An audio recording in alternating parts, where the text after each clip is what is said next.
Hey everybody, and hello humans. It's Rob with Not a Robot Podcast here with bonus episode 2 of 2 covering the anthology books that DC and Marvel are putting out this month. This time it's Marvel turn, and what a turn it was. Some of you may know that I am a co-host of the DC Comics podcast as well as the upcoming MCU podcast. We've got a great group of humans, many of whom identify as a member of the LGBTQIA+ community, and we are from all over the Not a Robot podcast network. Today we've got Holly, Jessica, and Caitlin from different podcasts. Since some people here are new to the comics podcast, we're going to go around, introduce ourselves, and share just a bit so you know who to complain to when you're writing in. Speaking of which, you can do just that. Send in an email to notarobotcomics@gmail.com. You can get us on Twitter too, @notarobotcomics, and if you want your mail read on the show, just let us know. Alright, I'll get us started. So my name is Rob. I myself am bisexual, which means I finger gun obnoxiously, I love Loki, and coin flips are everything. And we've got Holly from Brew Infused Media House and the host of the I knew I was going to screw out that word. Holly is from the Brew Infused Media House and the host of the new Pop Culture Roundtable show out now. She's also on War and Film and the soon-to-be-released Cartoon Cartel. Holly? Thanks, Rob. My name's Holly. I'm a writer, I'm a mom, and I also identify as bisexual. Perfect. Jessica is also on the Pop Culture Podcast. Jessica? Hi, I'm Jessica. My pronouns are she, her. I also identify as bisexual. For me, that means I also give lots of finger guns. I'm terrible at making decisions. My favorite color is blue. You'll maybe find me on the Pop Culture Roundtable podcast with the lovely Holly, but I'm sure as time goes on, I'll end up being pulled into more podcasts, which I'm looking forward to. And we have Caitlin, who's on the Star Wars Cantina, as well as the upcoming MCU show and the Pop Culture Roundtable. Caitlin? Yeah. I'm Caitlin. My pronouns are she, they. I can't sit in chairs the way the chair intends me to. So I think that outs me as another bi-pride person. And yeah, I apparently can't stop joining podcasts. Yeah. As you mentioned chairs, a few years ago I saw there's somebody made a chair. I don't know what it was for, but it's kind of built where the arms are at different levels and the back is kind of like slanted sideways, so you're meant to sit on it at an angle, and it's just perfect for bisexuals. But then there was the one I saw. Go ahead. No, it's modular, right? There's one where like you can flip different bits to make it. But to me, I'm like, okay, but then that just means that the chair is technically correct. That's not going to work out. You can always sit on it backwards. Okay, now that yeah. Oh, that's what we call the Raker maneuver. Okay, now that you've got a chance to get to know us, oh my goodness. Okay, now that you've got a chance to get to know us, we're going to let you know about the comic. That's what you're here for anyway, right?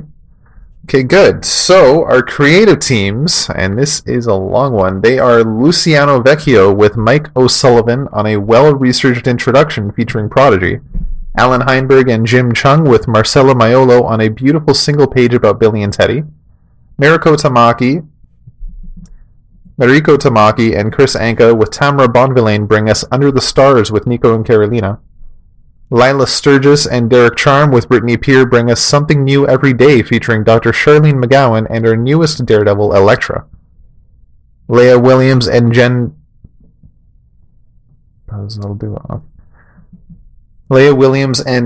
Bazaldua with Eric Arcienega give us a budding of a beautiful black cat relationship.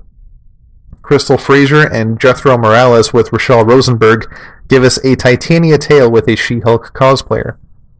Kieran Gillen and Jen Hickman with Brittany Peer show us a side of Prodigy that actually doesn't have all the answers. Terry Blaz with Paulina Ganusho and Kendall Good show us a moving mutant story. Anthony Oliveira and Javier Gueron with David Curiel show us how Bobby Drake first dealt with coming out. J.J. Kirby gives us a hot look at a Canadian icon. Teenie Howard and Samantha Dodge with Brittany Peer show us Mystique's softer side. Vita Ayala and Joanna Estep with Brittany L. Williams and Brittany Peer have the New Mutants bringing about a new romance.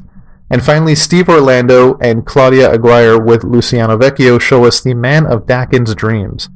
At the end of the issue, we also get a beautiful spread image from Jacopo Camagni and a reprint of Alpha Flight number 106, the issue that features Northstar coming out. So we can jump right in. What did you guys think of the introduction? I loved it, especially as someone who's not a super avid comic books reader. I drop in and out. Having that history there from Prodigy was a really helpful kind of primer to what all we'd be getting into over the course of the book, and just a nice look back at queer history in comic books. At least in Marvel books. Yeah. No, it's definitely a well-needed refresh that I kind of appreciated that we got in this, and unfortunately we didn't get in the DC version. But it was well-researched, very detailed. A lot of stuff, it was recent, but a lot of stuff that you just never would have heard about because it was like 60 years ago. Yeah, that was my one big critique about the DC one, was that as not a comic reader, there was a lot of stuff in it where I just didn't know how to either learn the history from it or how to move forward out of the anthology, where to go next, what to look for. Yeah, like all these different characters that lots of people wouldn't have heard of, and opening with, like they say numerous times throughout the rest of the book, because then later there's an interview with I think he was the assistant editor of the Northstar comic where he came out as gay in the 90s.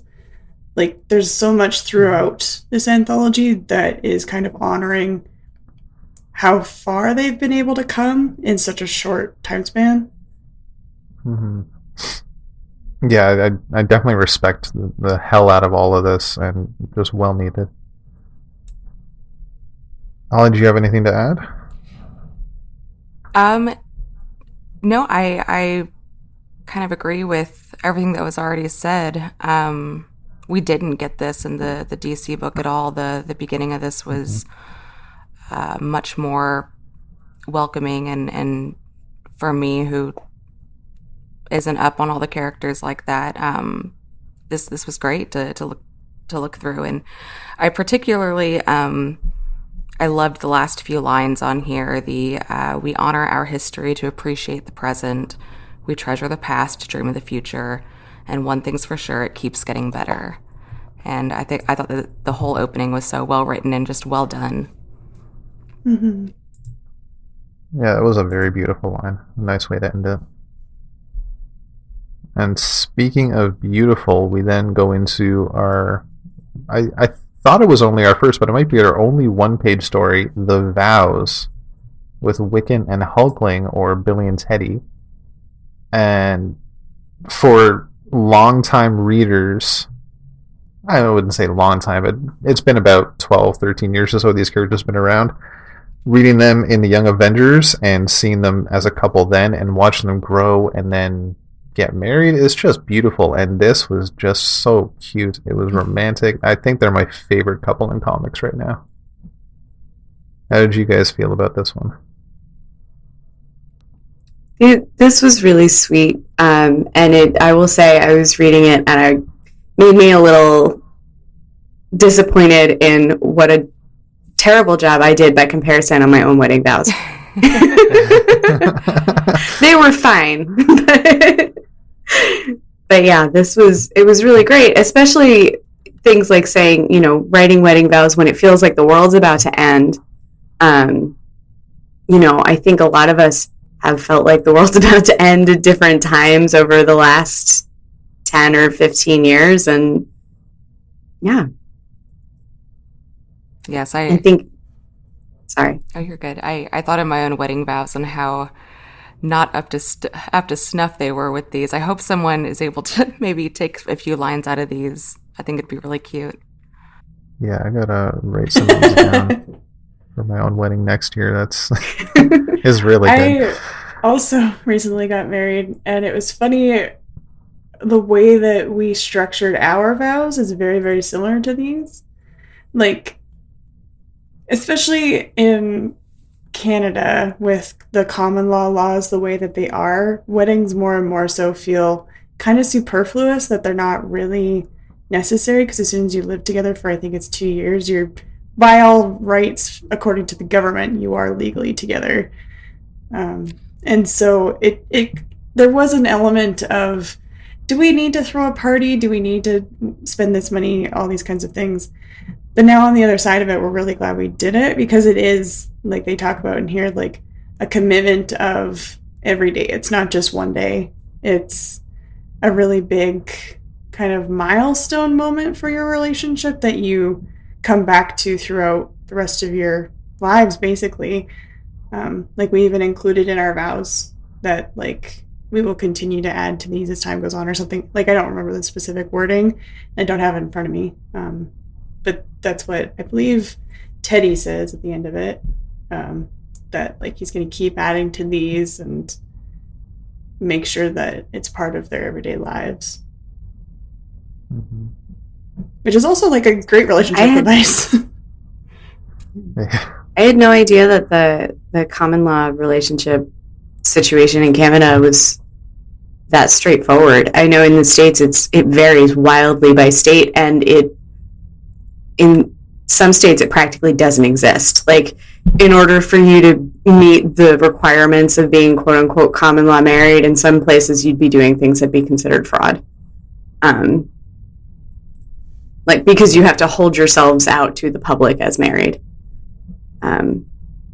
So that's an interesting comparison. Yeah, I think when I did research for it at the time when we were like filing taxes and stuff, like years and years ago, that there were so many cases where people lived together for so long, but then when they broke up, one person took everything and the other person had no legal ramifications.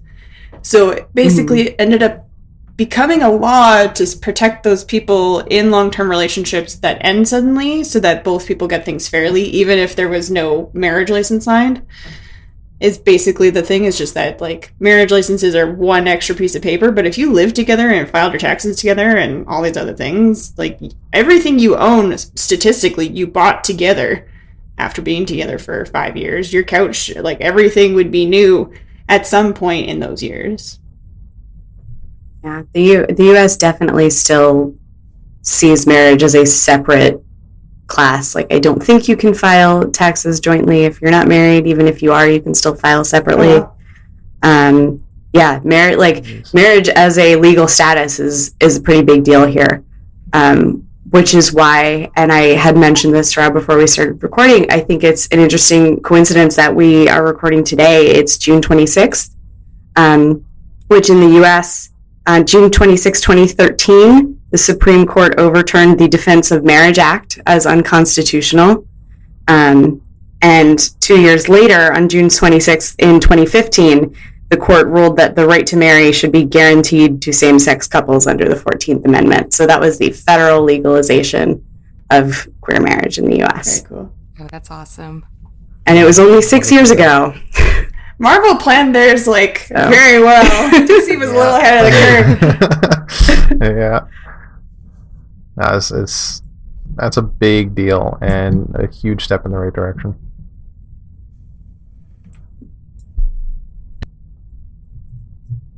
Okay, and for our next story, we have from the Runaways, we have Nico and Carolina on a little date night under the stars, going to go see a concert, but unfortunately they can't get in. Now, I have been a huge Runaways fan since they started, and just to see this couple together, it's perfect. It's just an amazing pairing. And they're so cute together, and this is a nice little story. You add in the fact that Mariko Tamaki is writing this, and I'm sold. I wouldn't mind. I love what Rainbow Rowell is doing right now with the book, but if she ever decided to move on from it, I would not mind if Mariko Tamaki decided to take over. I think this was such a nice little 3-page story, but it's perfect. How did you guys feel? I think it's super cute. And I mean, who hasn't been in that situation where you're waiting in line for a long time and, maybe you get quiet or maybe you get bored and you pick up what someone else is saying and it launches a conversation of your own. And that seems like what they're doing here, 10 minutes and then 30 minutes in, they're talking about, based on snippets that they overhear from other people. How would you tell other people we met and all the, it's so cute. And it's just such a regular interaction between two people, in love and out on the town. Mm-hmm. I also found it a bit of a slap in the face that they were like the only two left in line. They're like, sorry, we're sold out, go away. Was there nobody behind them? It doesn't look like it. They were the last two. They don't draw it, but I was thinking throughout the comic, I was like, oh, there's probably people behind them. I didn't even think about it because the shot of the person with the sold out sign, it's just the two of them, and then there's immediately the frame cuts off. But yeah, it definitely feels like, oh no, we don't like you guys, go away. But aside from that, do you think he was discriminating? That's more than I care to read into it. I don't think so. Especially in a comic that is celebrating. I don't think that they would have gone there, but who knows. My thing with it, same with the DC Pride one, I gave an award for best outfit, and best outfit for me in this whole anthology is Nico. I just can't get over the boots namely, they're knee high, blue with stars and moons, and I'm here for it. I just want those boots. Yeah, those are really cute boots. Yeah, same thing with what Caitlin said. It was so cute. I distinctly remember my husband and I, we went to Disneyland as our first alone trip without either sets of families. And after so many lines, you end up playing, coming up with games to play to pass the time because otherwise you're left accidentally eavesdropping. You're I don't want to be those people. But it happens all the time. And then I also liked that one of the conversations they overhear is someone introducing, it seems, someone who's non-binary. They use they pronoun instead of she or her. So I thought that was really cool. It's very subtle. It's very minimalistic. But I think having more and more of those little moments helps build a world that's more inclusive. Definitely. I also loved, I don't read The Runaways regularly. I've seen an episode. Because my exposure to this is largely through TV and movies. But does Carolina always wear a lesbian pride bracelet? Or is that special for this issue? Oh, that? Where's the I didn't realize that. We see there's a little inset where she says, okay, we'll go to plan B. Oh, shoot. I only recognize the metal bracelet because the metal bracelet turns off her powers. I didn't realize that. I think is new. Well, it's cute. I like it. Bracelet. Yeah, that's good. Good eye. Nice. Yeah, going through this again, there's all sorts of minor details you don't notice. That's really good. Well, next up, we get a small story from Charlene McGowan, straight out of the Immortal Hulk. Now, her and Elektra are going up against the Fast Five on a little heist mission. I thought this was kind of fun for a brand new character. She's great. She's one of my favorite new characters coming out of the Immortal Hulk. And it's great to see her interacting with the wider Marvel universe. I don't know much about this new Daredevil. I know Elektra, but I didn't know she was Daredevil now. That's interesting. How did you guys feel about this one? I liked how they were just casually discussing, how condescending tones while all this battle was going on, and Daredevil goes, "Welcome to womanhood," and then it's the response is, telling a trans woman "welcome to womanhood" is actually kind of condescending, and it implies that we aren't real women unless we transition. So I just like that there was this dialogue the entire time, and then they go out to eat and they discuss all of it more. So for readers that I feel like this was all set to like maybe a younger audience, and it's just it's good to have that open dialogue. Mm-hmm. Yeah, I felt like they were having what could be a very heavy discussion about, you know, things that are insulting to trans women, even if you don't necessarily mean to be, you know, and Electra really kind of learning to check herself in a respectful way, happening against the backdrop of these rhyming inline skating criminals. You know, it really lightened it up a lot. And this was, I think, to me, this was the first obvious one, but the book as a whole has more trans representation than I was expecting, and I'm really happy about that. I don't know what I was expecting, but there, you know, it just felt like it was throughout. It wasn't this, oh yeah, and trans people are here too, which happens, I think, kind of a lot in Pride events across all media. Mm-hmm. And seems to be getting better in the last couple of years, and hopefully will continue to get better. Agreed. I also liked, and we see it throughout the rest of the anthology as well, but the like square text blocks that have like asterisks that are like, see this other comic, and it's like, yes, that's what I wanted from the DC one. Yes. Yeah, why weren't they there? Like so many times throughout this anthology, they're like, if you like this character, go read this one, and it's immediately like, cool, I can go to Google and be like, Immortal Hulk number 3. And it gives me more with Kingpin or McGowan, like, or whoever it is that you're interested in. My husband's on the Marvel Comics podcast, and he showed me a panel of Charlene talking with, I forget who the other character was, and same thing in that comic, where they said something, and her response was, you really shouldn't say that to a trans woman, and, like, that was it. Like, it wasn't... reaction. Yeah, like, it's so nice. Mm-hmm. And I did have the thought in the DC one that I felt like there was no teaching moments, which there doesn't need to be, and the more representation there is, the less we need to talk about that trauma of having to teach other people how to act or how to respond or what do's and don'ts they should and shouldn't do. And it was nice to have little moments throughout this comic where it was like, hey, everybody can grow. Remember, it's not that you need to transition before you're a woman. If you identify as trans, you are trans. Like, at no point does anyone have any right to ask you, like, oh, are you getting top cert? Like, at no point is your body, like, a discussion for other people to have. So I thought that was super cool. Mm-hmm. It's amazing how normalized that was and has been for so long, and the pushback that's come out of it, thank goodness. And, you know, people are finally having these conversations a different way.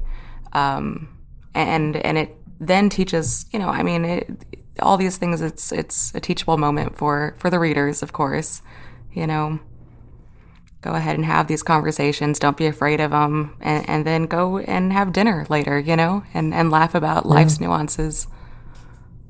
Mm-hmm. Make fun of Randy because he's such a loser. Right? Not Red line. It's a specific character. Random listeners also named Randy. It's just a coincidence. We love you very much.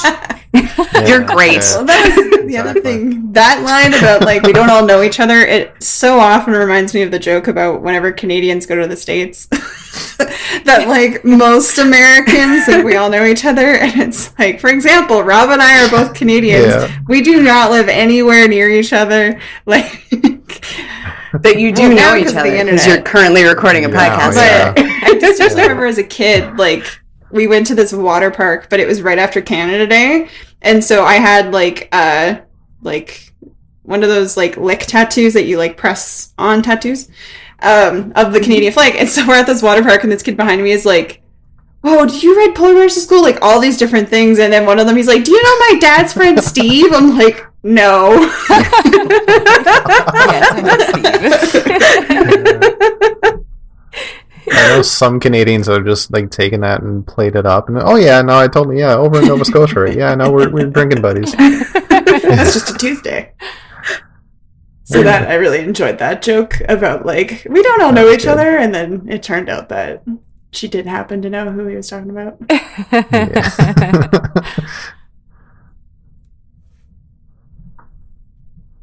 Okay, our next story comes from Black Cat on a little revenge heist mission in a way, but she comes across somebody else instead who is also after the same person that Black Cat happens to be after. I think there's a little bit of backstory here. I'm not refreshed on Black Cat at all in the past, like 2 decades, so I have no idea what's going on here, but this is an interesting little story. And very nice lead into a blossoming relationship, I think. At least the way it looks like it's going. I think they are coming back in a later book. Do you guys agree with that? Yeah, I think this was my least favorite story simply because of like the first like 2 pages of it are all inner monologue of like Black Cat having to describe and set up the scenario for this encounter. But once we actually meet the other character, I was just so much more interested in like, oh, okay, cool, now keep going. And like we said about all these little moments, like she makes a little moment of like, I'm not complaining about the view, but which is so nice to have some casual like flirtation between 2 women, and having that normalized is also really cool. I think also it's a classic queer trope. This, I can't tell if you're asking me on a date or if you're asking me to just do this thing, because that's right. That's one commonly held, I think, in community stereotype is that lesbians are terrible at flirting and can't tell when another WLW is trying to flirt with you or be a friend, or what do I do? What do I do? What do I do? So it's nice that Jessie at least is brave enough to ask and find out right away. Although I will say I also embarrassed myself reading this story because I was probably a full page and a half through, if not more, when I realized that I don't know Black Cat at all, and in my head I was conflating her with Black Canary. Oh. 2 different, completely different. Yeah. We also talked about this in the DC podcast that there are so many superheroes now, which is so cool. But sometimes they get a little confusing, like all the different flashes. I was like, I don't know which one this one is. But yeah, so I saw her and was like, oh yeah, the eyes are like, no, cat, not canary. Ugh, dang it. So it's very cool. Yeah, they tend to make a lot of pseudo copies of each other. It does get a bit confusing. And that even actually came up in the DC podcast, what you're saying about Flash, where they're doing a whole multiverse story, and somebody said, just talk to the Flash, he'll explain it, like, which one? Barry Allen, which one? I don't know, like, there's like millions. Yeah. And like, I don't get me wrong, again, I'm not a huge comic person, but from what I can tell about like the passing of the mantle being a huge honor, I totally get. But I also really like when they're their own character or have their own persona or have like all these different things that they are doing and they are kind of separate from their mentor. And it's not just, oh, we've made a new copy, he's now 50 years younger, there you go. Or what have you. Like, again, there's this whole history to it, which is super cool, but I like, as we move forward, having like all the mutants, especially with Marvel, that there's so much room for all these different superpowers and characters, which is really cool. Yeah. Is Jessie Drake new or relatively new? Mm-hmm. I think so. I meant to look up when that issue they're talking about came out. She does a lot of explaining who she is in this, which could be, to me, could be this is a new character, we're giving people more information, or it could be these 2 characters have never met, so she's going to do a quick info dump to make sure that Black Cat is caught up on who she is as much as the readers would be. I think she is relatively new. If I remember right, she's also a mutant. 1994, actually. Yeah. I just know that with the new like X-Men arc of like Krakoa, like a mutant island and stuff, that a lot of characters kind of got rebirthed or restarted or had new starting points, basically. I don't know if she's one of them. But yeah, there's been a lot of kind of, not upheaval, but like rewriting or reestablishing certain characters. Mm-hmm. Yeah, hopefully X-Men's a little easier to follow now, because I know 10 or so years ago, there was maybe 15 different books you had to read just to get the whole story, and it was too much. Well, Marvel didn't have the movie rights, so I wonder if they did that on purpose to confuse people. Oh my gosh. And that would be how, Caitlin, we got the Inhumans. We had this conversation on the MCU recap episode earlier today about changing of the guard at Marvel Studios and how that impacted, which way the next phase went. But Shang-Chi, so I'm looking forward to that one. Oh, yeah. It's going to be good. So I know Simu Liu, who's playing Shang-Chi from Kim's Convenience. Has he done other stuff, or is that like his big breakout? Role? Yeah, he did like in Toronto. They have like not Broadway, but it's like a bunch of shows like that, and that's how Kim's Convenience started. It was a play. I think he did like a bunch of plays. He also like went to university to become like a accountant or something, and then failed at it. Oh yeah, he was a banker. He used to live on Bay Street. He said, or he worked on Bay Street. So like he Toronto. Didn't even, and then he was like, "Oh, I'll become a model. That'll be super easy." And then he realized how racist the industry was. And was like, "Crap." So I think Kim's Convenience was most of their big breakout roles. Like same thing with Andrew Fung, who plays his best friend. I forget the character's name. Yeah, Kimchi. He's from. I follow him on Twitter. Yeah, he's from great. Calgary.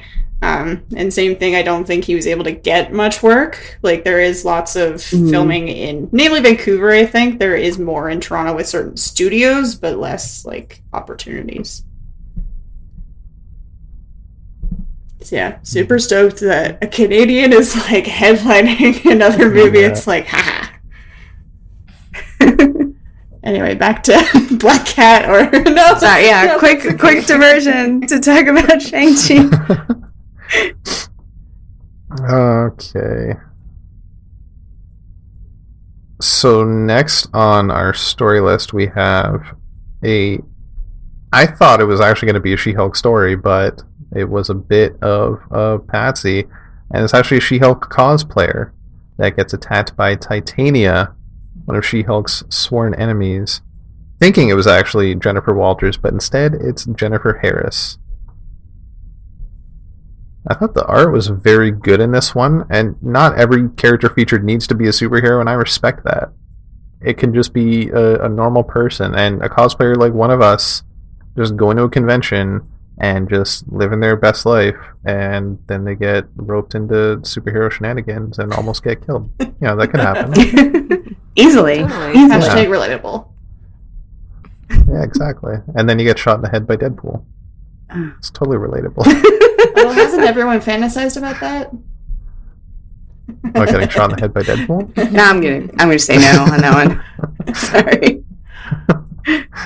Yeah, I really connected with Jen, with feeling like only recently would I feel comfortable cosplaying as a superhero.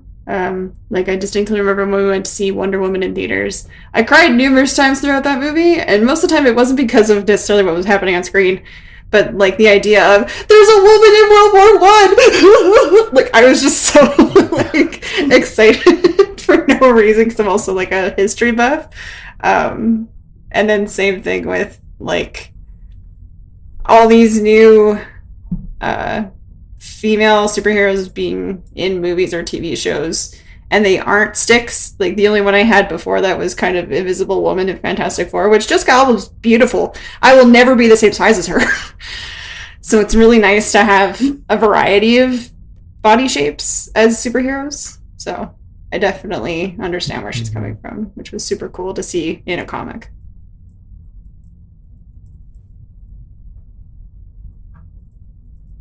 And we actually have a live action casting of Titania coming up. Did any of you watch The Good Place? Tanya is being played by Tahani. Jamil, really? Jamil, yeah. Talk about body positivity. That's been like her whole public thing for a while now. That's awesome. Yeah, I can't wait to see her take on that role. So good. And there better be like the same vibes that are in this comic of like, oh, you're so powerful. Hi. Like, it's definitely like a little bit flirtatious, and I'm so here for it.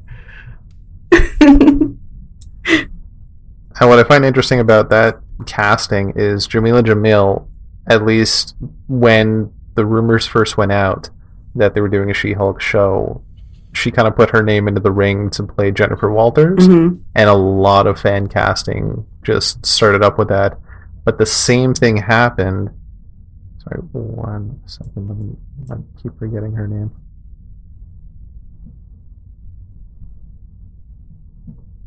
The same thing happened with Stephanie Beatriz, who plays Detective Rosa Diaz on Brooklyn Nine-Nine. She also put her name in the ring for Jennifer Walters. And then fan casting rumors started spreading about that. But it eventually went to Tatiana Maslany, who just came out of nowhere, I think. And now we get Jamila Jamil as being in the show.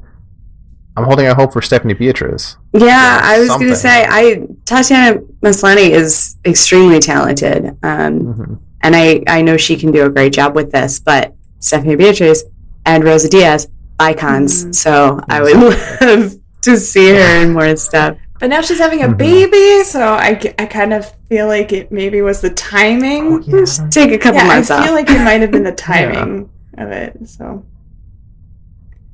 it'll all work out. I'm sure she'll be back again in a different role, which will be even better.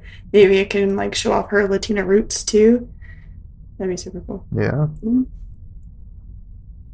We've yet to see how that show's going to go, but hopefully.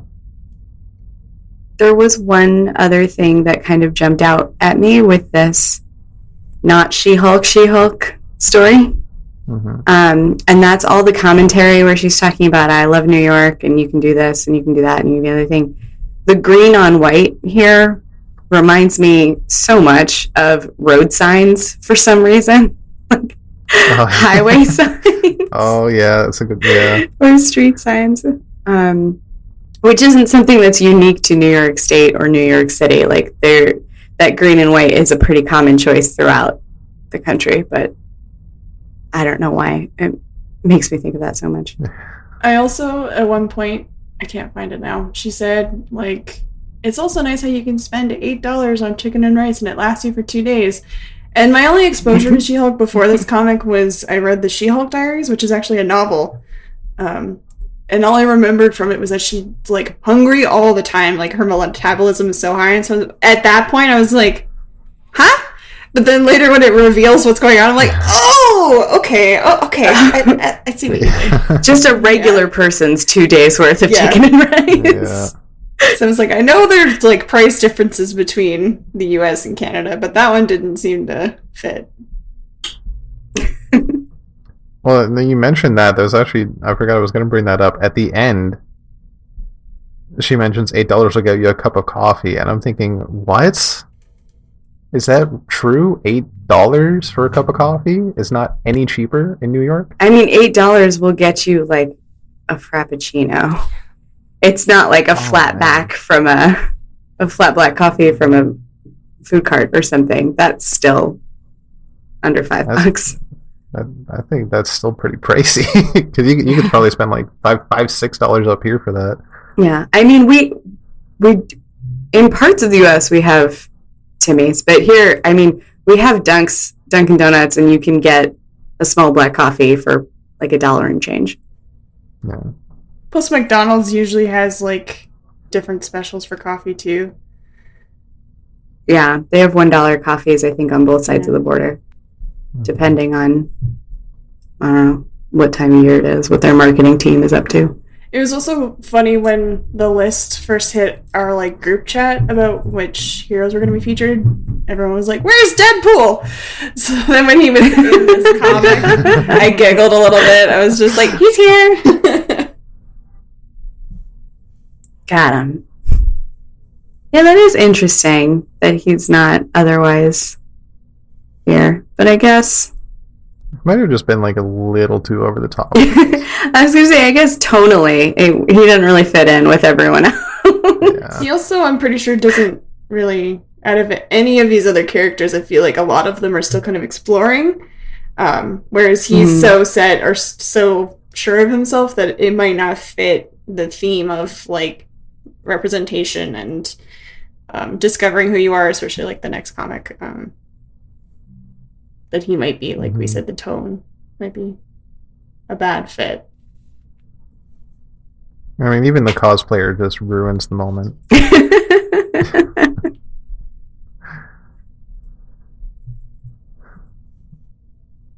Okay, so our next story comes from Prodigy and Speed. And you saw Prodigy during the introduction. He's a bit of a genius. That is one of his, if I remember right, that's one of his mutant powers, that he basically just absorbs knowledge like crazy. And he's on a little pizza date with Speed, Wiccan's twin brother, who is basically a carbon copy of Quicksilver, but a little bit cooler and maybe a little bit more arrogant. I was going to say twins named Wiccan and Speed. Sounds a little familiar. Yeah. Except these ones didn't get erased. Yeah. Well, we'll see about that. There's always room for another retcon in the comic book world. Yeah. Now, I appreciated the hell out of this story, even just from a bisexual standpoint, watching Prodigy just struggle with these ideas that he's seeing. The bi struggle's real, and it's difficult when you're freshly out. And you can go through it for years. Some people will never stop going through it. It's complicated, it's confusing, and you will constantly question yourself.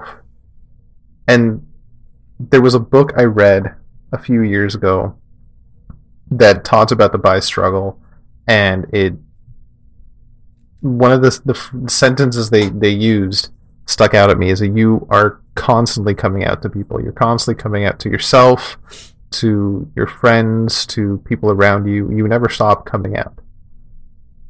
And this is kind of indicative of what's going on here as well. That he's still, even in this story, he's still like learning about himself. And it's, we mentioned, oh my god, what's the word?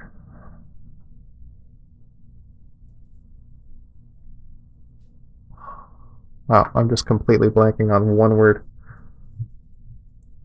Never mind. Can you describe it? We talked about like real life similarities in these stories, and this one is just on the nose. It's perfect, I think. Totally. Agreed. Yeah, I think so. I think that, you're right, that feeling that coming out isn't something that just happens once for most people. I mean, maybe if you're, Ellen DeGeneres, you can say it once and everybody finds out. But I guess I'm showing everyone how old I am. That my go-to reference is Ellen DeGeneres, huh? It was prolific at the time, dude. It was a huge deal, and everybody knew. But for most people, coming out isn't something that you can just do once. It has to happen over and over and over and over again. It can happen with your family, with your close friends. If you get a new job, you have to figure out, is it safe for me to come out here? Is it worth explaining to people? Every time you make new friends, when is it time for them to know, or do you just hope they figure it out on their own? And biphobia is a thing that, there's homophobia, and there are straight people who just don't like any of us in the rainbow, which is a real shame. But there's also within the queer community people who, say bisexuals don't exist, or, the assumption is that bi men are really just gay, or bi women are really just straight, or the other way around. And it's garbage, and it's a terrible thing to have to live with.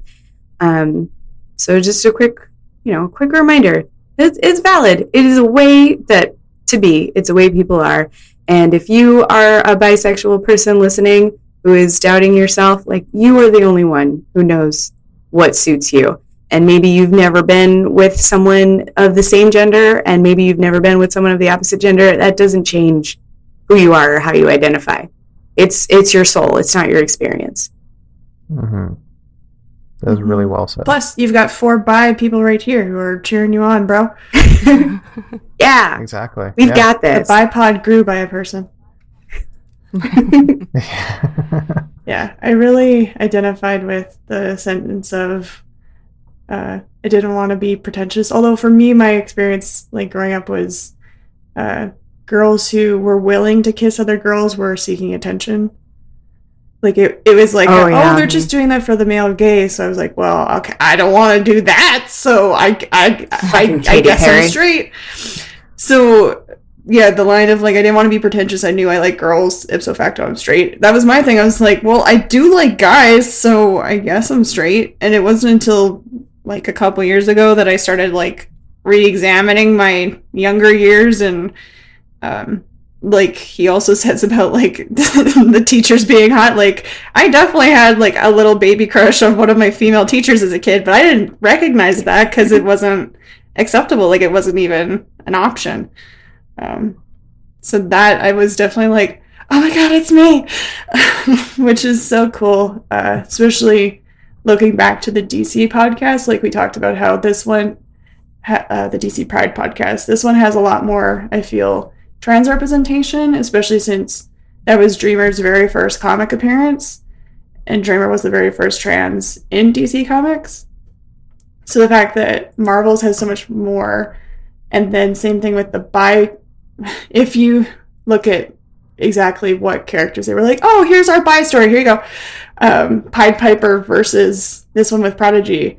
This one really drives home a lot of a shared bisexual experience, which is so cool to see that representation. Yeah, not just to see it, but for his boyfriend to then just kind of take it in, accept it, and make a cute joke about how he doesn't want to go to the gym. You know, he's just like, okay, this, you know what, I love you, and this is your experience, and I trust you. I believe you. I'm not going to pepper you with detailed questions about how this is possible or why I'm not ready to get on board. Which is so often the case. Even on Brooklyn Nine-Nine, when Rosa came out, she gave everybody 1 minute for questions. And they all had questions. Most of them were, you know, okay. But it was, you know, the fact that he just kind of, thank you for sharing, was really reassuring for me, at least. Yeah, I wish it was that easy. Mine was not that easy. So it's definitely, like we said, a repetitive, grueling, is it worth it? I'm in a straight passing relationship and my relationship doesn't define me, so I'm comfortable with who I am, but I live in the prairies in Canada, and so we're just as redneck as many other states. I know for a fact that 90% of my relatives would be like, so you're getting divorced? Well, no. Right. Okay, so you're adding a third person. I'm like, no, that's not what that means. That's a whole other thing. So, yeah, that was fun with just like the people I have told. I'm like, please ask me. I'd rather you ask than like make assumptions that are wrong. But needing to ask me 3 times if I'm going to have an affair, I'm like, okay, you just don't understand what the definition of bisexual means. Also, how rude. Yeah, it was not as good as I had hoped, but that's okay. Sorry. Thank you. Yeah, for many, like I've realized, and I told all my friends because I knew that they would be supportive, and like that would be when it be most relevant. Because again, it doesn't really impact my day-to-day life unless my husband suddenly dies. Then I might date a girl. Like it really doesn't impact my day-to-day life for anybody but my relationship. Like it doesn't impact anything, so I don't need to tell people. But specifically doing these Pride podcasts, I was like, I should probably tell a couple members of my family just in case, like some rando from my town who likes comics happens to hear this podcast and then says to my parents, like, oh, Jessica's seeking attention, or whatever. Oh, God. So I was like, I'm gonna just get ahead of the ball on that one, and that it wasn't as good as I hoped, but it's done now, so I'm like, hopefully I never have to deal with it again, which sucks, but I hope through more and more and more and more and more representation for every single person of the rainbow that they can feel at home.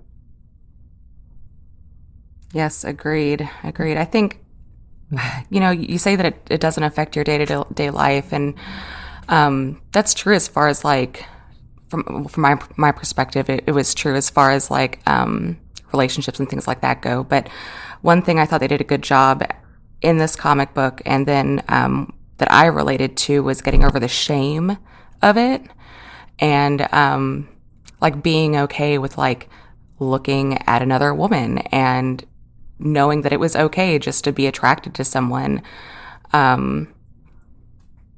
So I thought that was really good that they pointed out, just getting over the shame is what holds you back from so many other things, plus life experiences. And then when you don't get to have those life experiences, combine that with the shame, then you have problems. Mm-hmm. Like, I'm a much happier person now since I've realized it. Mm-hmm. But for me, it came down to, like, me coming out to myself was the most important step. Everyone else is like, if it doesn't impact you, then go away.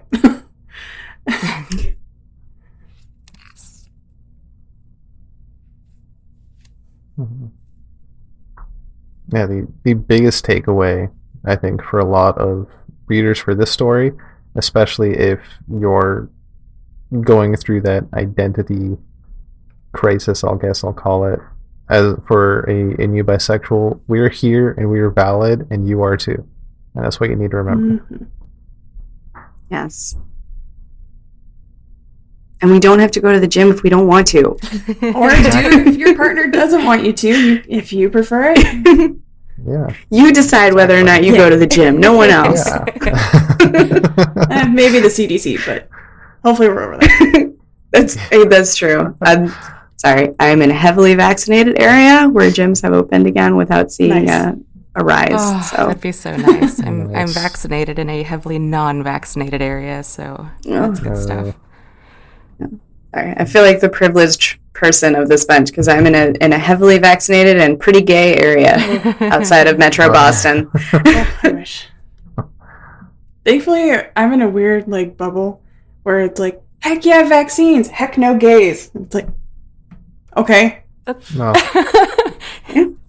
That is a weird bubble. Yeah, I'm like, really so weird. you're partially liberal? What? Who? Okay. As long as I'm not dying, I'm not gonna. Okay, for our next story, we get a nice little tale from the New Mutants. Before we get into the proper themes in this one, I just need to say, the last time I saw Daken, he's now going by Akihiro, he was sporting a mohawk and he was just killing people on the regular, and now he's got more hair and he's got a Ben Swolo kind of look, and it's just, he's hot now. What the hell happened? I think. Oh, I was reading this like, oh my god! Like, I'm on the bus and I'm like, oh god, I can't deal with this right now. Wait, hang on, back up for a second. Did you say Ben Swolo? Ben Swolo, yeah. Because he's swole? Well, yeah, there was. I think it was in The Last Jedi. There was that bit where He was shirtless. he was like force talking with Rey, and he had his shirt off, but he had pants like halfway up his stomach, and it looked really weird. But he looked really buff, so people called him Ben Swolo. Nice. I missed that somehow. I do remember that scene, obviously. Oh, yeah, the internet took off. They're like, oh, can he be hot? Why is he hot? Was he hot before? Yeah, I think But Daken, I think Daken was one of those mutants who got the rewrite kind of thing with Krakoa.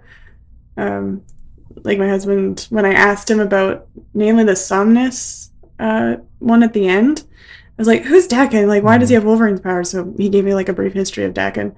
And then he was like, oh, is he still I don't know what the male word for slut is, but we can call men sluts too.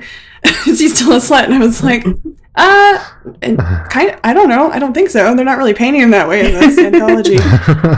But apparently he used to be like would manipulate people and like force them to do things sexually. That is, all kinds of bad juju. So they were like, "That's old Dakin. He doesn't exist anymore. No Mohawk. This guy is better behaved."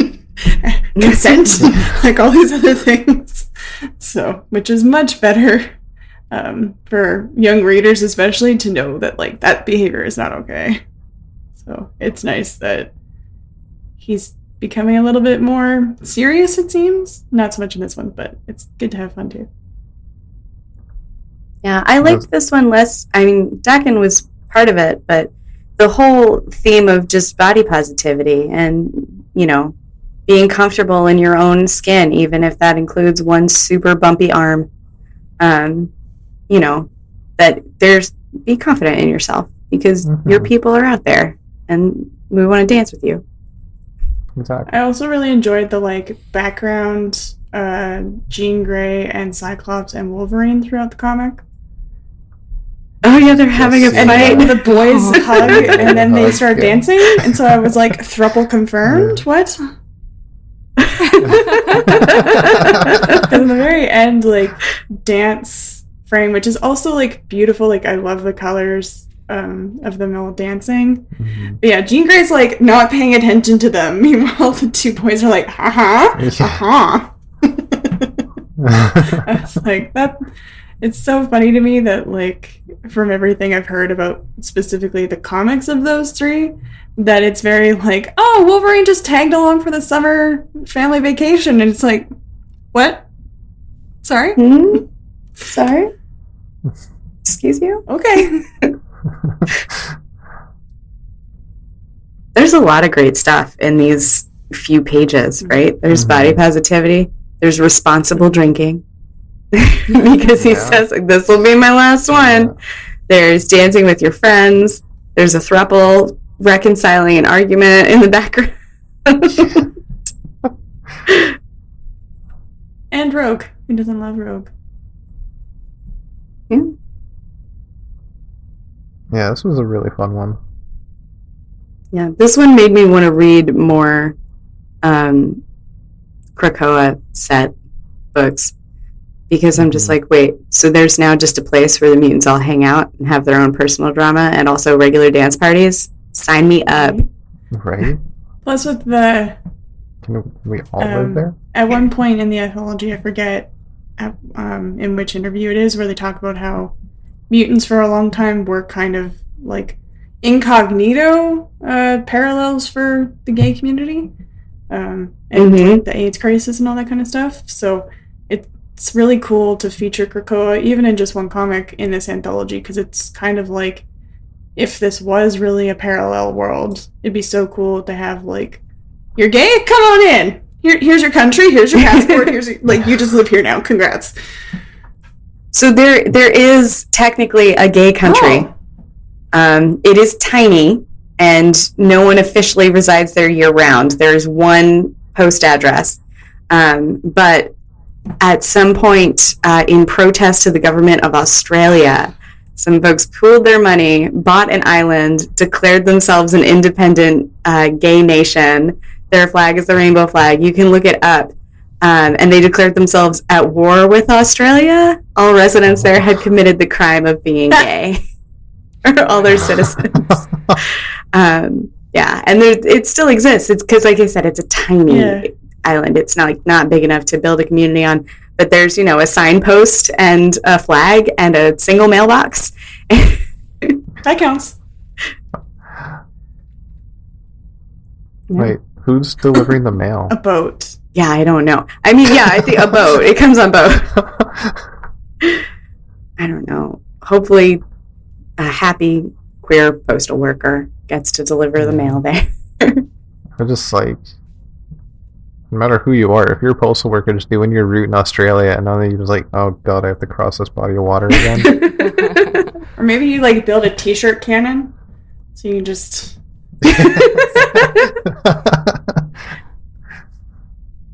Well, it wouldn't be like your run-of-the-mill Australian postal worker, though, I think, because you'd have to ship internationally.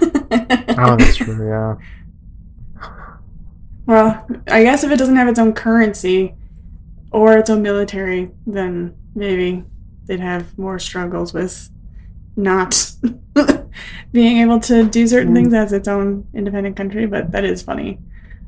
It's similar to in one of the provincial parks in Canada. There's this like mountain lake that has a teeny tiny island on it, and it's like a challenge every year to see who can replace the flag.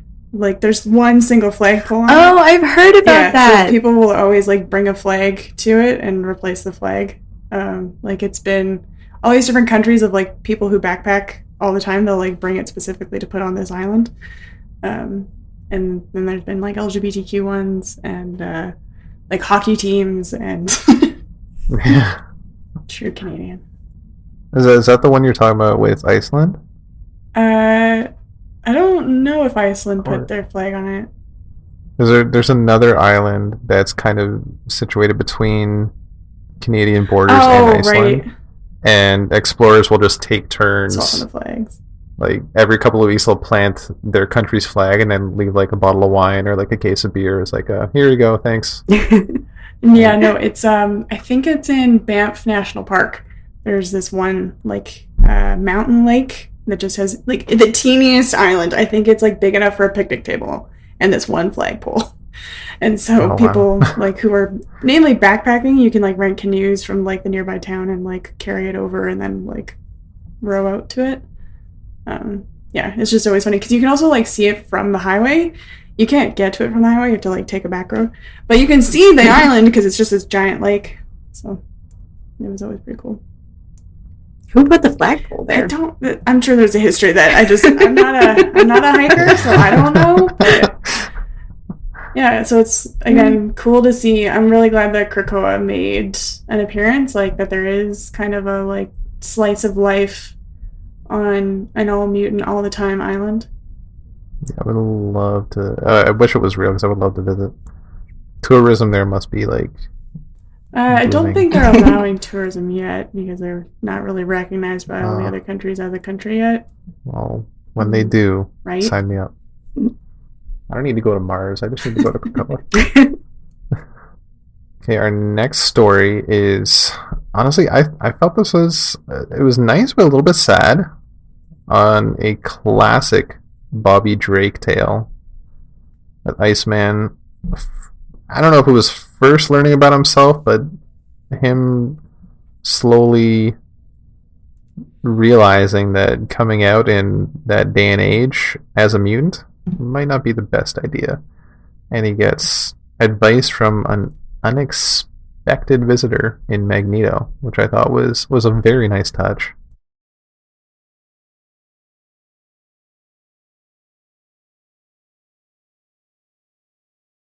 I like couldn't stop cackling. There will be other missiles. Oh, when Magneto showed up? Like, yeah. oh my goodness, you and Charles just need to now kiss. But like just their bromance of will they, won't they ever be friends? I'm like, can you guys just be on the same team for once? Which now they are with Krakoa, but yeah. Like you said, it was very sad. But it's so true, and like I said with the last DC Pride podcast, like when you are in an unsafe place, even if you realize like something about yourself that you can't share, it makes it so much harder too, because you now are consciously choosing to hide part of yourself every day for your safety or for many, many, many reasons.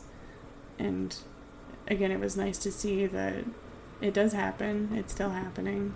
And it's hard, but hopefully someday you can finally date that cute boy with wings. And he does get to eventually, sort of. Yeah. Not necessarily Warren, but Bobby eventually does come out, which was nice. Yeah, I've always had a real soft spot for Magneto. I know lately the hip thing is to empathize with the villains. Disney train is all over that track.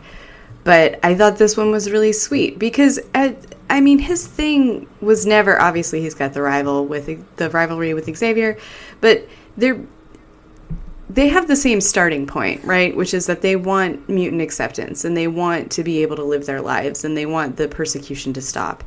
But the way that they choose to to go about achieving it is very, very different. And so I think, of course, if Magneto sees, this teen who is struggling with himself and struggling with his place in the world, he can relate to that. And he's not, just the final panel of the two of them sitting there with Bobby with the helmet on is so adorable. It's just so cute.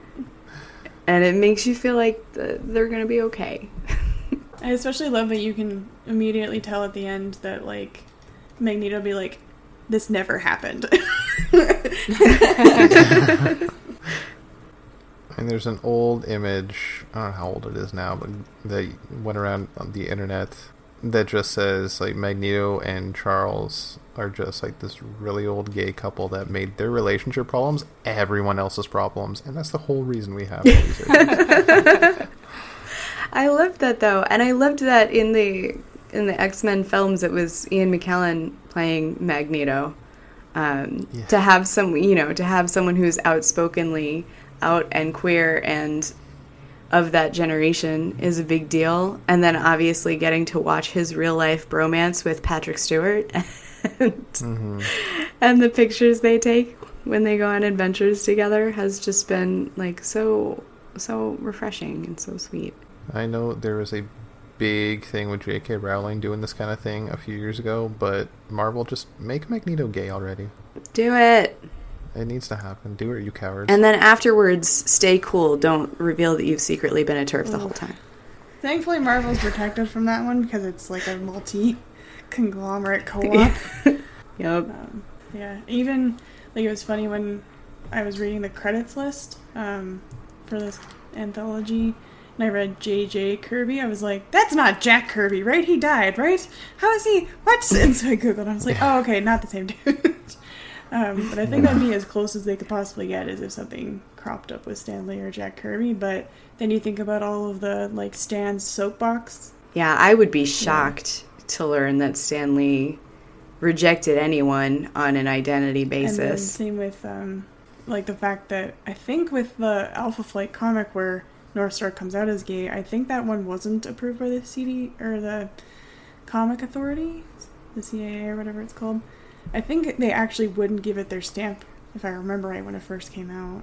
I don't fully remember the history of it, but I remember it was, like, controversial enough at the time.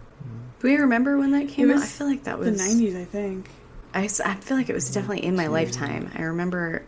I loosely remember it happening, but I never read Alpha Flight. Me neither. But, and again, that was part of my struggle with the DC one, is that I had to Google who Extrano was, and then it turned out he was the first ever.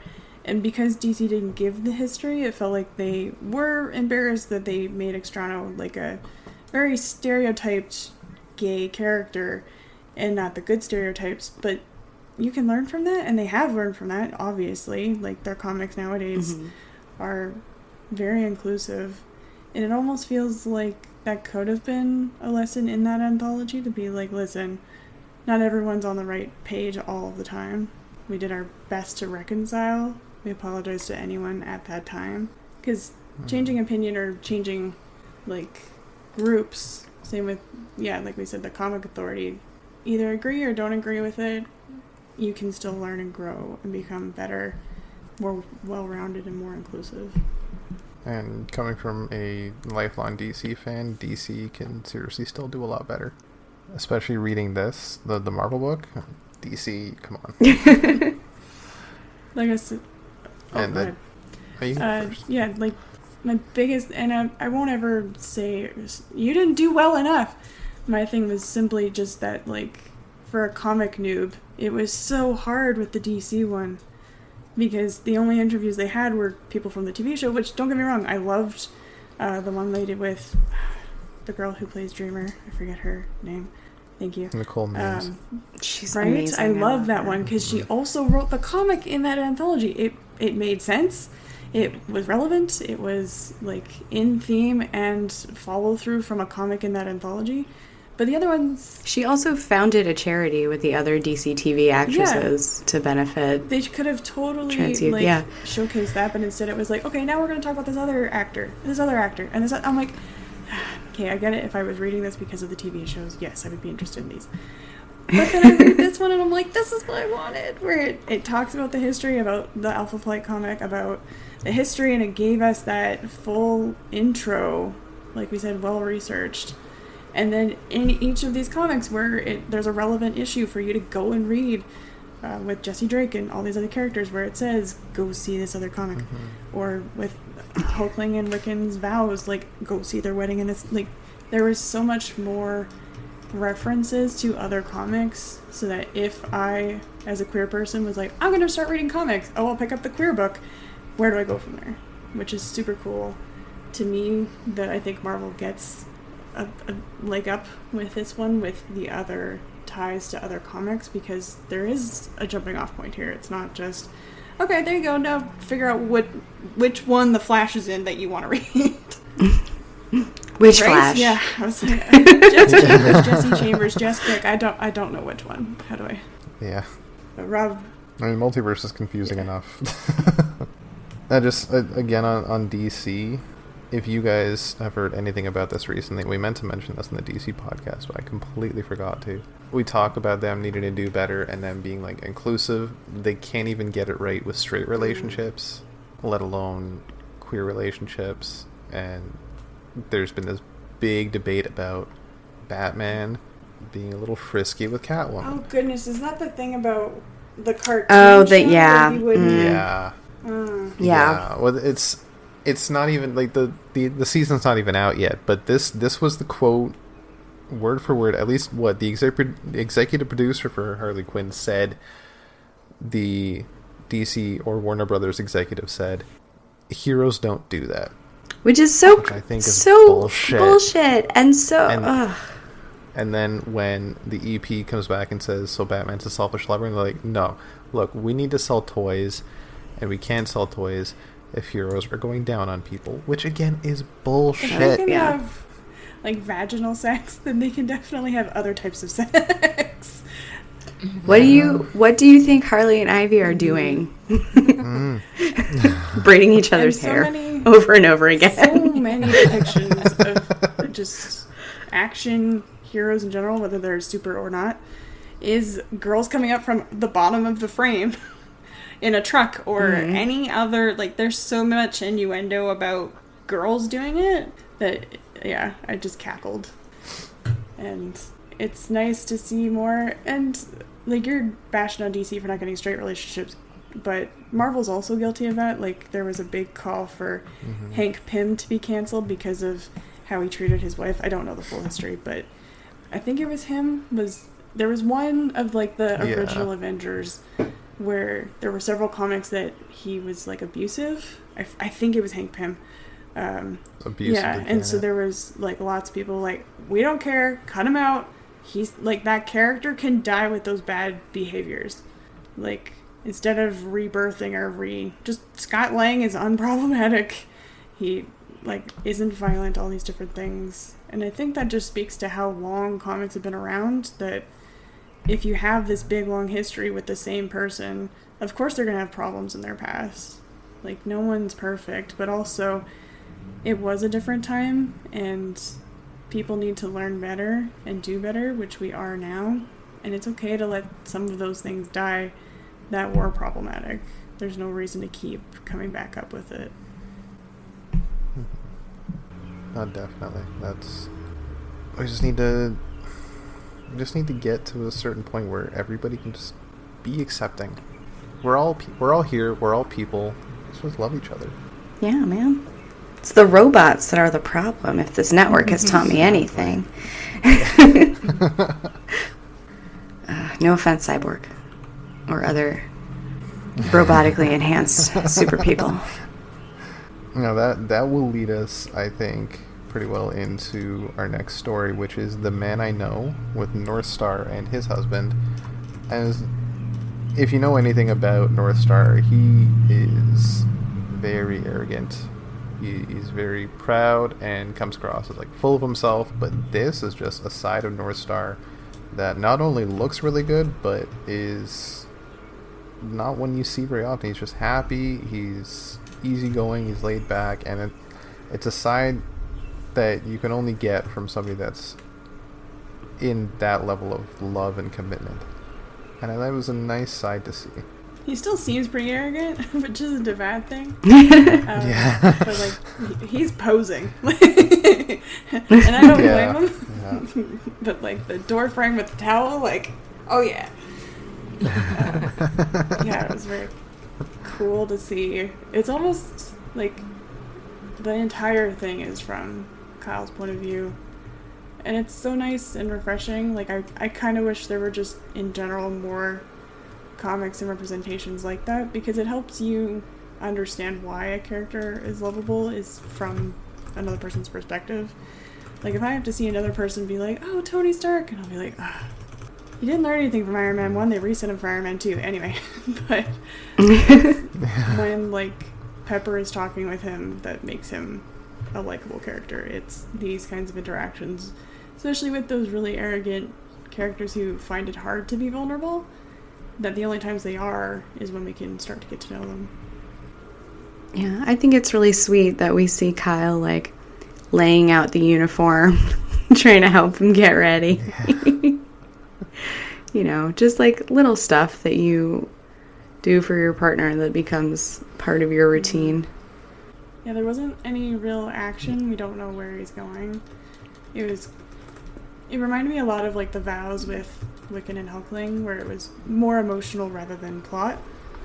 And it was really nice. I don't know about no action, the way they were telling that first. Definitely some action we did. I mean, Kyle comes out of bed wearing all his clothes, so we'll have to conjecture. Oh, but he looks happy. As they should. And I did get a laugh out of those frozen underpants. Ice. Just saw that ice baby. Little snowman. Oh, it straight up is Olaf. I definitely missed that the first time. Yeah. It's so funny with the Disney crossovers that, like, I never would have expected with Age of Ultron to hear Pinocchio. And now having Olaf on Star's ass. God, yeah. It's not what we expected, It's the but Disney Marvel crossover rainbow. I think we deserve it. It's Sirius Pinocchio and Olaf ass. Well, any other thoughts on this one? No, just more cheers to the normalization of happy gay marriages. Yes. Mm-hmm. If I can say, any Marvel writers, artists, executives, if you're listening, give us an Alpha Flight book. I want my Canadian representation too.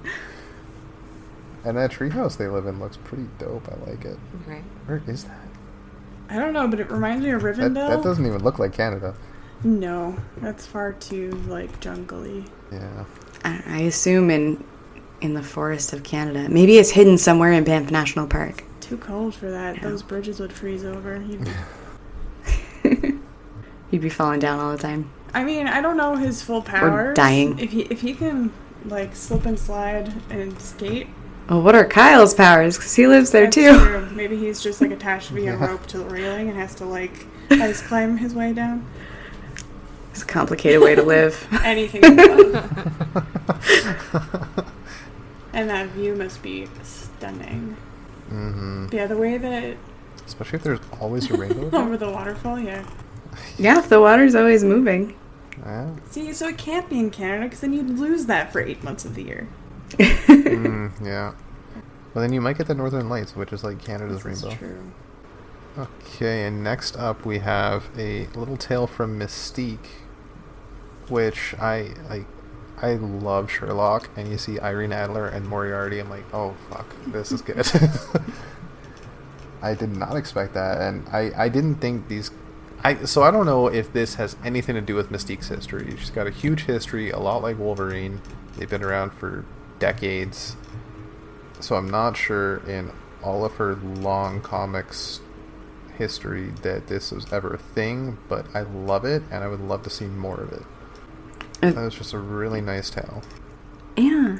I mean, she does appear to snap his neck and throw him off the train at the end.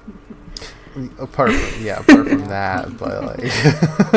Oh no, I mean, so there won't be more with this character unless he miraculously unsnapped his neck when he landed. The fall from the train realigned his spine and he came back to life. Moriarty's gotten out of worse scrapes than that. So from what I found, Destiny went by an alias, Irene Adler, and like very Sherlockian Holmes time period, and Mystique also, like as Mystique does, like all these alter egos throughout her time, and they ended up like running into each other. And of course, like Arthur Conan Doyle would have either interacted with or something to inspire Sherlock Holmes stories, rather than like it necessarily being 100% like, oh, it's that same character. It was Destiny, it's alter ego kind of thing. But again, I don't know how new in the comics that has been their story.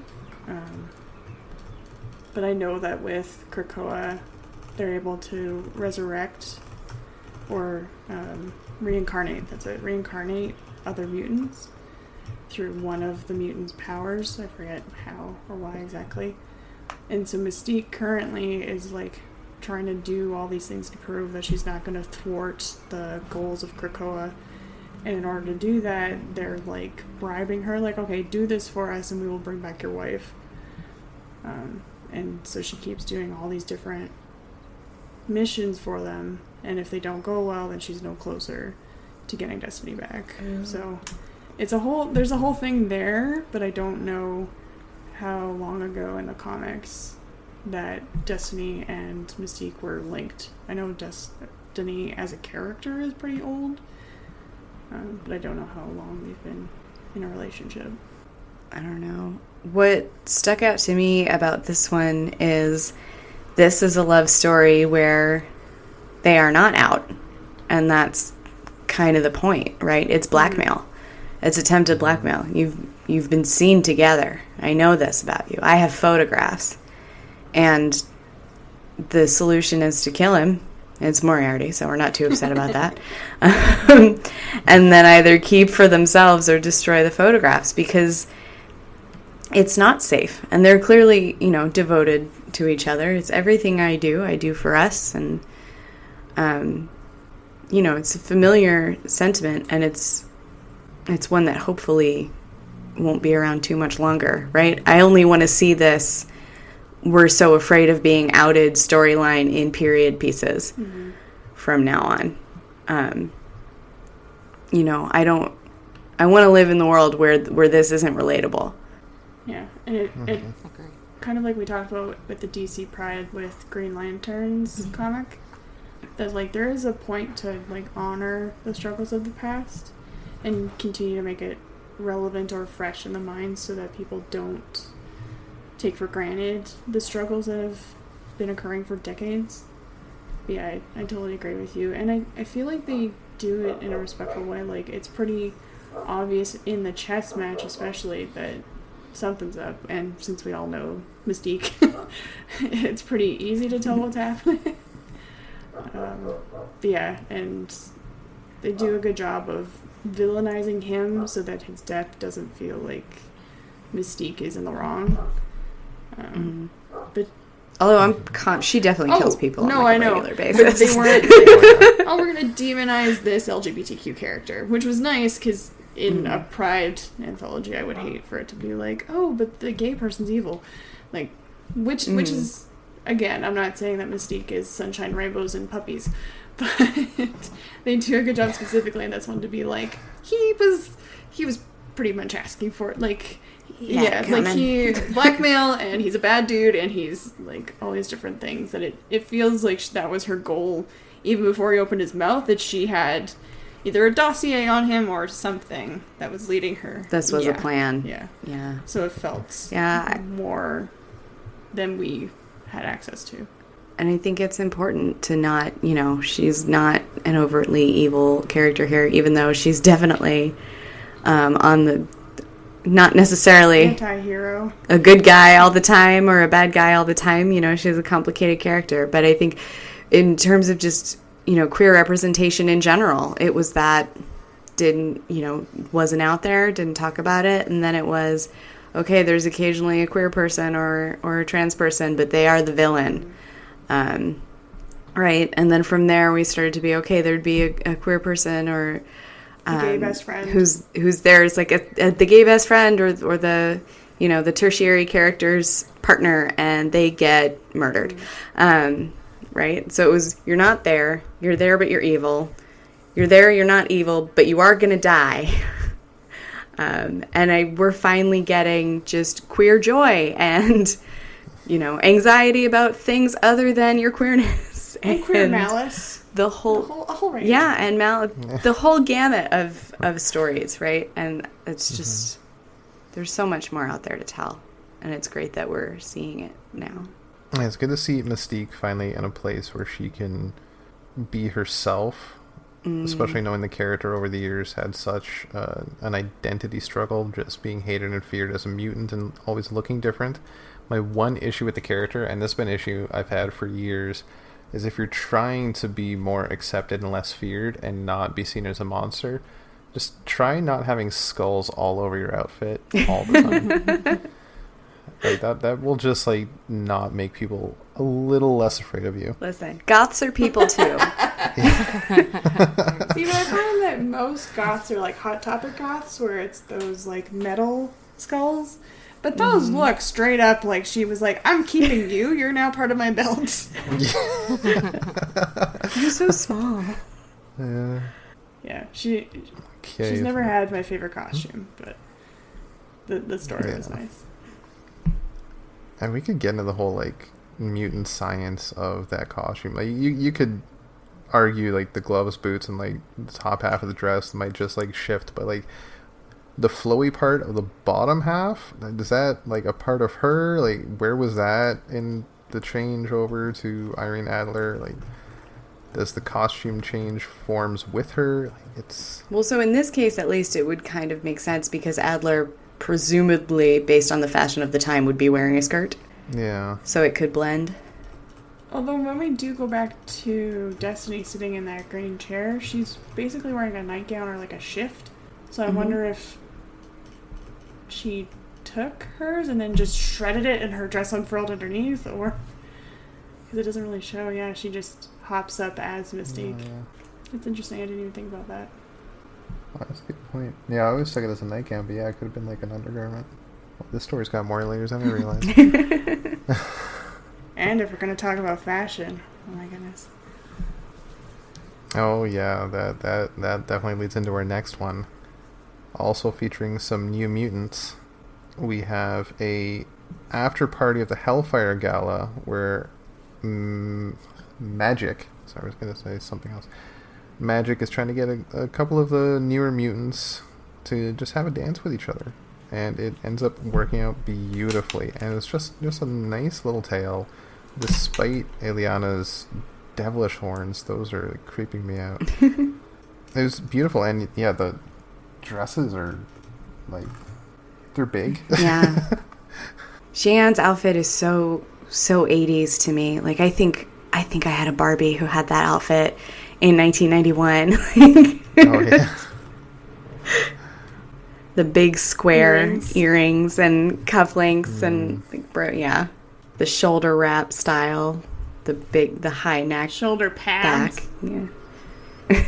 There's definitely some shoulder pads in there, and I love it. I'm here for it. Yeah, this one was a nice, simple little tale of getting two people together that were too shy to just talk about it before, and it doesn't have to be complicated. It's as simple as that. Just make the move and see where it goes. Be confident, be yourself, be courageous. I think that's probably the most important message here. Yeah. This one is just such a feast for the eyes.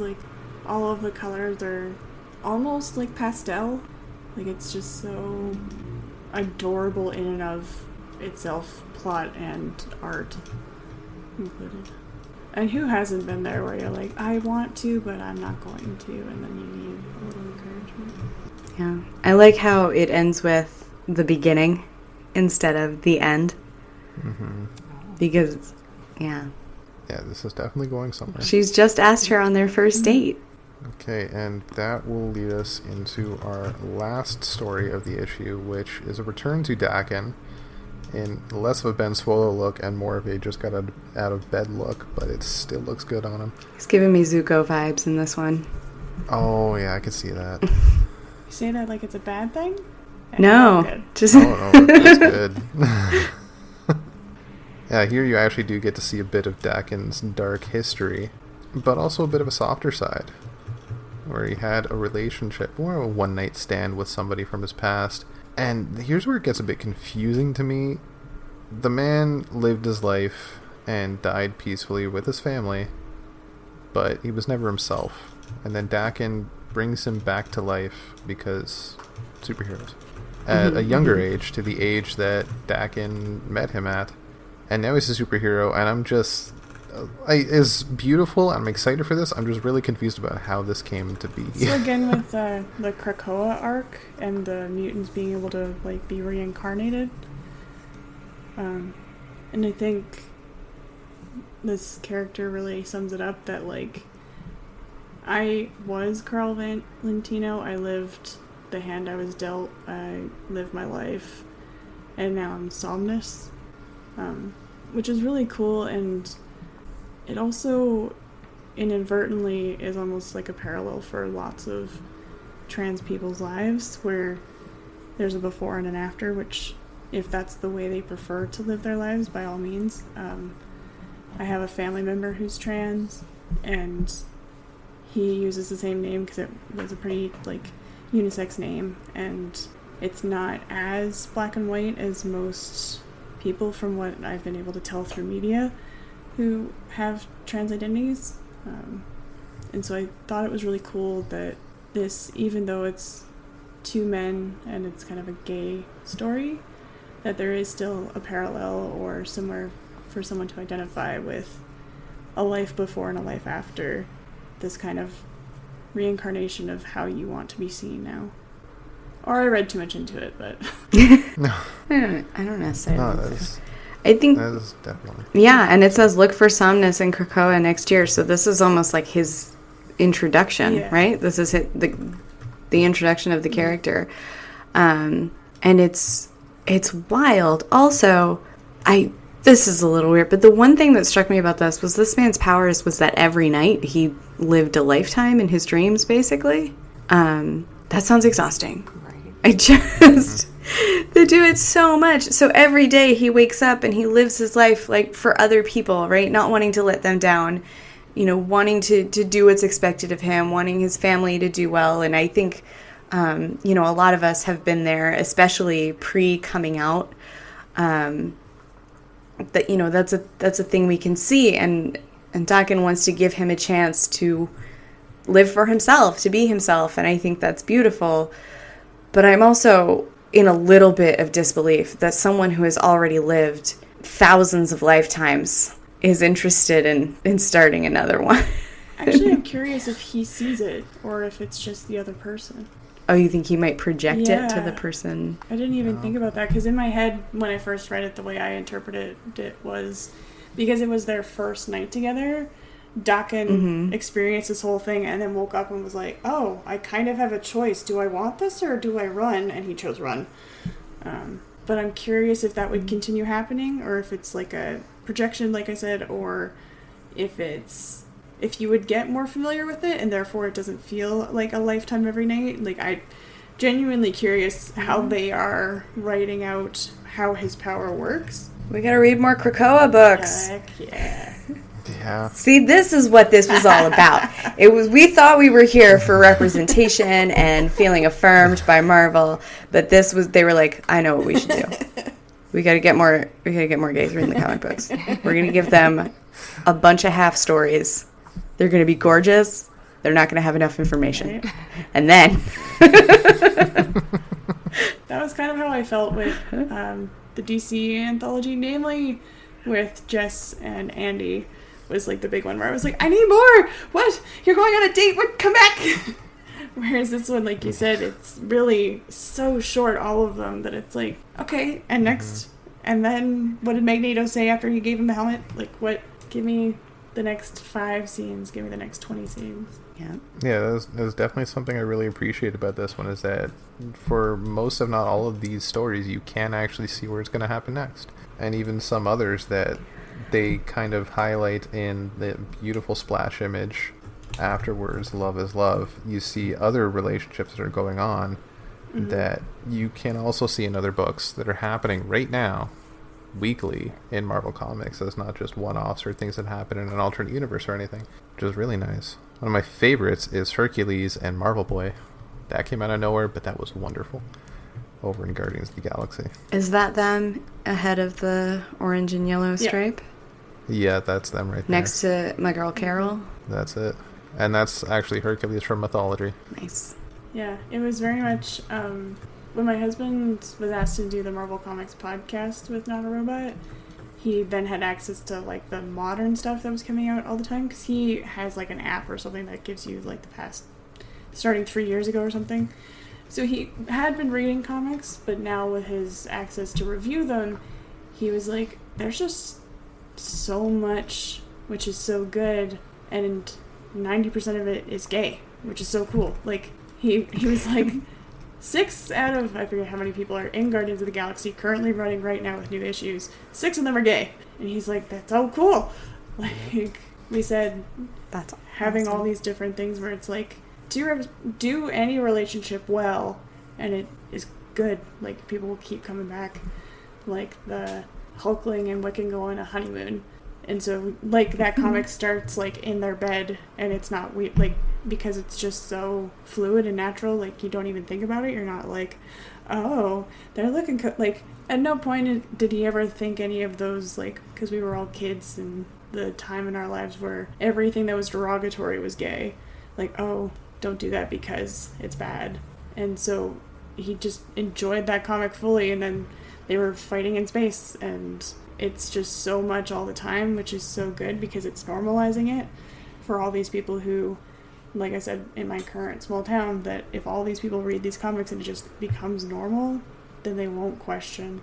They won't wonder why it's important. They'll have it be more accessible, and hopefully they'll grow to be more understanding.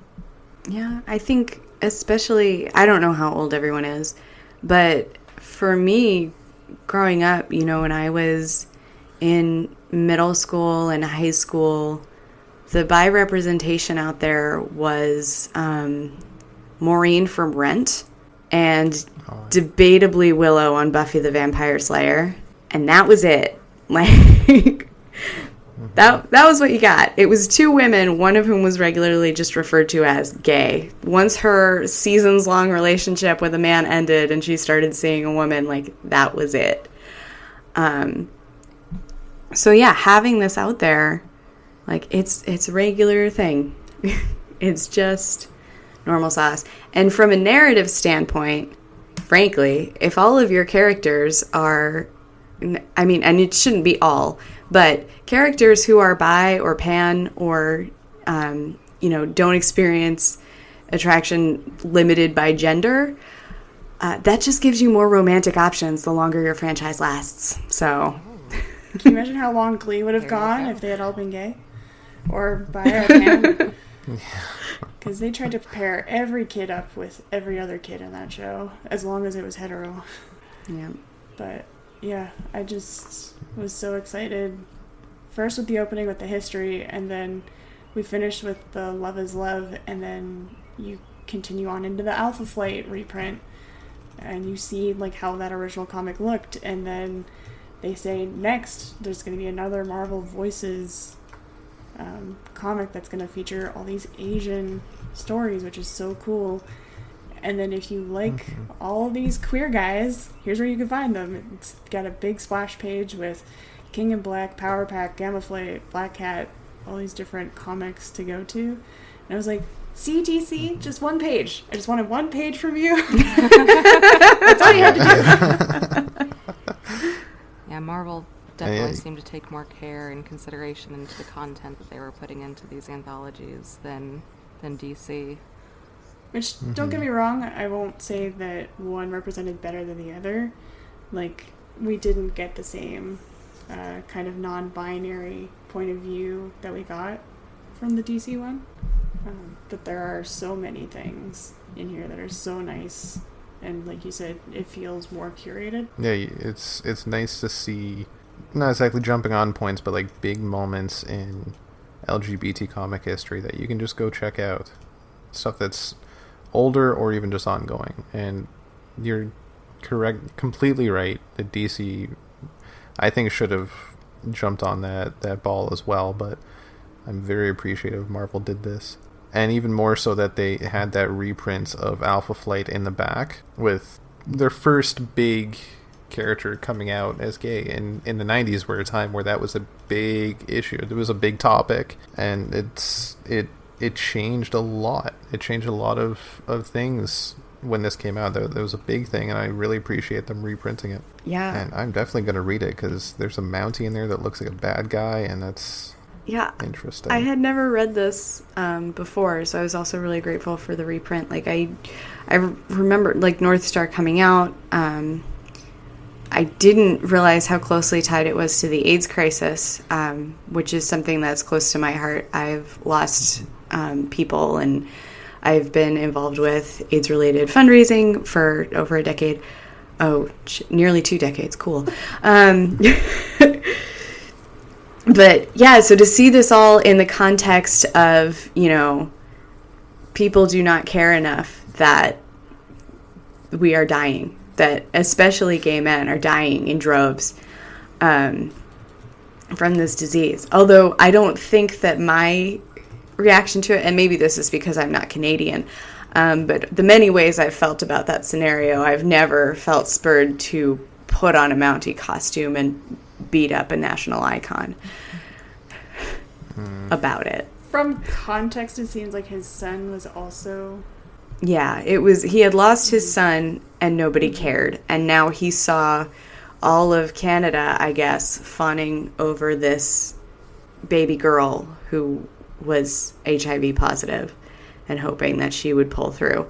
I don't know why his solution was to smash the baby. Yeah. That is definitely misguided grief, I think. Well, and you think of that too, that like the amount of stuff we didn't know about mental health and the refusal to recognize mental health as a health issue until very recently too. Like, I think it's all connected. And I don't know the character, but I assume that he would, like, that was his job. He was just a Mountie, because we have cops who dress like that for certain occasions up here. Like, maybe this dude is huge, though. Like, he looks like he's had maybe some super soldier something going on. He is massive. But the costume looks straight up like a Mountie, like a Mountie uniform. Yeah. Like, aside from the M belt buckle, I don't know what that's for, but it's for his dead son, Michael. Right, yes. Oh. I missed the name of it. I'm making that up. It may not be true. It totally makes sense, though. At least it's a reason. And not every costume needs reasons, but it's straight up like the red top with the like blue-black pants with a yellow stripe down the side. That's exactly what their uniform looks like today. Not their like everyday going to work outfit, but I think that's their like if you're on parade dress outfit. 'Cause I still see it all the time. Mm-hmm. Are they all that ginormous? No. I'm just saying, if Mounties look like that, I'm reconsidering my trip to Canada. Yeah, some of them, men and women alike, are quite swole, but it's like any profession, I'm sure, where sometimes there's like the tight fit cop and then the bulky cop. There's time and reasons. And they don't generally go around punching babies. I don't think I've ever correctly. Not in my knowledge, but there's also a whole storied history coming to light about that sad history, but we won't go into that for Pride Comic. Yeah, that is definitely a tragedy, but that is best to be talked about at another time right now. I can say this about the muscles, though. That this was just comics in the 90s where if it wasn't muscles, it was pouches and big guns and swords, and everything was over the top. Mm-hmm. If he was drawn today, he'd probably be at least half the size. Be a little svelter. I did like, though, it's not just that he comes out, but that he yells, "I am gay," while throwing a punch. But on top of that, the sentence he says right before is so relevant and so accurate. Like, that was my thing, too, was I'm not inclined to discuss my sexuality with anyone because it's none of their dang business. But for this discussion, he does. And again, if you don't feel comfortable coming out, don't feel like you have to, be comfortable in yourself, and especially if you have those safe spaces that you can go to and have a sense of community, it helps so much to have even a little bit of representation and connection with people who've gone through the same struggles you've gone through. Yeah, I think there's definitely something to be said for coming out at least the first couple of times and the sense of relief it can give you. But tragically, we still live in a world where it's not always safe. And if you don't feel safe, then it's okay to wait in the closet until you are ready. No one can pull you out before you want to. Or I say no one can, no one should. And we love you. Heck yeah. Definitely. Not to speak for everybody else, but I'm going to. Heck yeah. And say that we love you. We do, as long as you're not a robot. Yeah, don't be a robot. Yeah. Now, before we get into the outro, what are your favorite stories or moments from this issue? Caitlin, if you'd like to get us started. Sure. I think my favorite story is that dance party with, on Krakoa, the first one with Dakin, where it's just, there's not even necessarily a romance there. It's just about accepting yourself for who you are and having a great time with your mutant friends. But I think my favorite moment is Magneto comforting Bobby. Mm-hmm. Yeah, that was a nice moment. Holly, what about you? My favorite story was Colossus. I'm not familiar with any of these characters here. Prodigy and Speed. Yes, thank you. So that one was my favorite one. I think they did just an excellent job at bringing out such deep internal dialogue, and then taking the reader through all of that, and then showing such a wonderful and healthy response to your partner sharing such vulnerable things with you.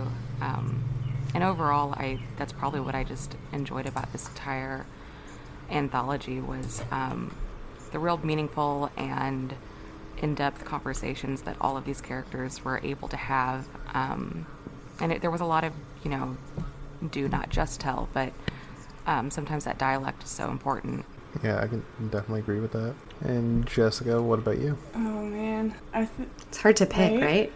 I'm all of them, no. I didn't really love a couple of them compared to everything else. Most of them I would have rated an 8, and there were a couple that were 5s.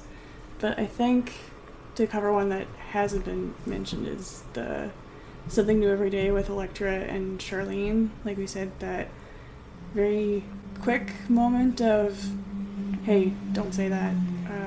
Because even if you're part of the LGBTQ community, if you're uncomfortable with someone's pronouns or how you should interact with someone that you don't have experience interacting with before because you are nervous or unsure or just want to do your best to not offend and keep it a safe space, it's definitely nice to see that Charlene is not pulling any punches and she's going to let you know, which is so important to use your voice, not only to let people know when you come out, but as you're going through, because nobody's perfect, even if they are trying their darndest. And I know for me, I have anxiety, and so it's hard for me when I leave social interactions to not immediately text. I'm I'm so sorry I did this, I didn't mean to.